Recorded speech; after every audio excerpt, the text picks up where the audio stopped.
बाहुली शाळा. घरचे खूपच काळजी करत होते, कारण ती अजून घरी आली नव्हती. ती येताच तिची मम्मी तिला रागवत म्हणाली, कुठे होतीस? तर ती म्हणाली, मी साडी घेऊन आली आहे बघ, ही मला एका टीचरने दिली आहे. ती असे म्हणाली म्हणून तिच्या आईने पण जास्त लक्ष दिले नाही, पण तिचे हेच चुकले होते. दुसऱ्या दिवशी ती पांढरी साडी नेसून शाळेत आली. ती खूप खुश होती, कारण ती आज साडीमध्ये होती. पण हा आनंद फार काळ टिकला नाही. दिवसभर सगळा कार्यक्रम झाला की तिला लगेच घरी जाऊन ती साडी काढून परत तिला आणून द्यायची होती, आणि हे तिच्या लक्षात होतं. ती घरी गेली आणि तिने पटकन साडी काढून मी आले लगेच असे सांगून घराबाहेर पडली, आणि ती त्या विहिरीजवळ येऊन थांबली. पण तिथे तर कोणीच नव्हतं. ती आवाज देऊ लागली, मी आले आहे साडी परत देण्यासाठी, कुठे आहात तुम्ही? तेवढ्या तिच्या पाठीमागे कोणीतरी तिच्या खांद्यावर हात ठेवला,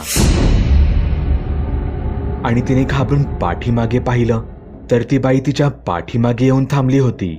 अचानक ती पाठीमागे कशी आली हे तिला काही समजलेच नव्हते, पण तिने पण जास्त विचार नाही केला आणि ती म्हणाली, ही घ्या तुमची साडी. त्या मुलीला बाहुल्या खूप आवडायच्या, तेव्हा पण ती एका हातामध्ये एक बाहुली घेऊन आली होती. तिने तिच्या हातातली साडी घेतली आणि तिला त्याच विहिरीमध्ये ढकलून दिले. तिच्या हातात होती ती बाहुली तिथेच राहिली. तेव्हापासून या शाळेचं नाव बाहुली शाळा असं पडलं. तेव्हापासून इथे ती बाई, ती बाहुली आणि ती मुलगी असे फिरताना दिसतात. पण ती मुलींना तेवढेच त्रास देते, इतर कुणाला नाही. असे का? मी परत मध्येच विचारले. त्यावर ते म्हणाले, कारण तिचा जीव अशाच एके दिवशी मुलींच्या एका मस्करीमुळे गेला ना. पण तो तर एक अपघात होता ना. हो, पण ती आली इथे त्यांच्यामुळेच, आणि त्यामुळेच तिचा जीव गेला असल्याने ती कोणत्याही मुलीवर दया नाही करत. पण इतरांचा काय दोष? हो, पण तिला आता मात्र सूड हवा आहे, आणि ती एक आत्मा आहे हे विसरून कसे चालेल? आरती, माझी आरती, काय झालं तुला? मध्येच रडत आरतीची आई म्हणाली.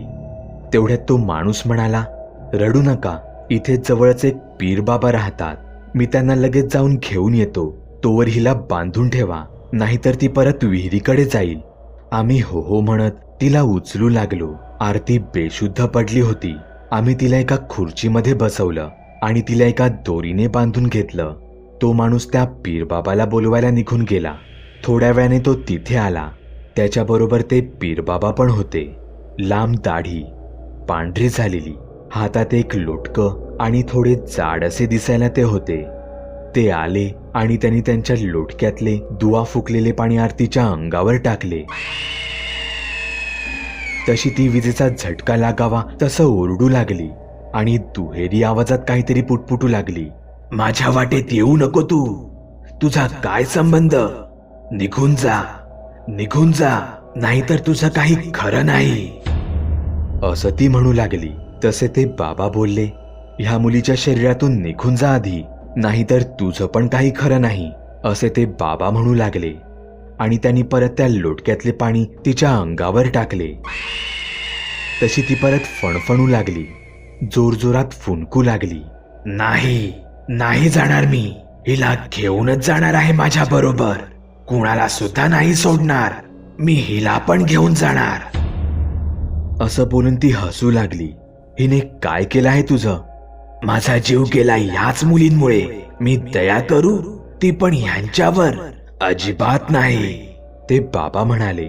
तुझ्या बरोबर जे घडले त्याला ही जबाबदार नाही, आणि ती एक दुर्घटना होती, त्यासाठी तू सर्वांना त्रास का देत आहेस?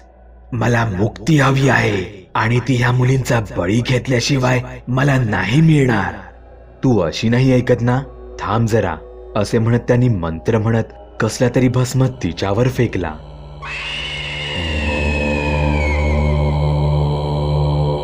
आणि ते त्यांचे मंत्र म्हणत राहिले. मधून मधून पाणी फेकत राहिले, आणि त्यांनी एका झाडूने तिला मारायला पण सुरुवात केली. ते अंगारा घेऊन तिच्याजवळ गेले आणि तिच्या डोक्यावर लावून काहीतरी मंत्रजाप करू लागले. तशी ती हळूहळू शांत होऊ लागली आणि अचानक ती खाली पडली. तसे बाबा म्हणाले, आता तर ती निघून गेली आहे, पण ती परत येऊ शकते. पटकन तिच्या हातात ही तावीज बांधा, ज्याने ती परत कधी तिच्या शरीरात प्रवेश करू शकणार नाही. तिच्या घरच्यांनी त्यांनी सांगितले तसे सगळे काही केले. आम्ही पण खूप घाबरून गेलो होतो. आम्ही पण आता घरी जायचे ठरवले होते आणि निघून गेलो.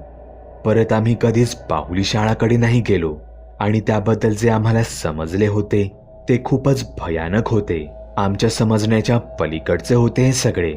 आरती सुद्धा खूप तापाने फणफणत होती. कित्येक दिवस ती शाळेत पण नाही आली. आम्ही पण ती घटना अजूनही विसरलो नाही. असं वाटतं ही कालच घडली असेल. परत ते सगळे आठवते आणि अंगावर शहारे येतात. बाहुली शाळा. तुम्ही सुद्धा तुमच्या गोष्टी बागुलबुवाला मेल किंवा मेसेज करू शकता. बागुलबुवा.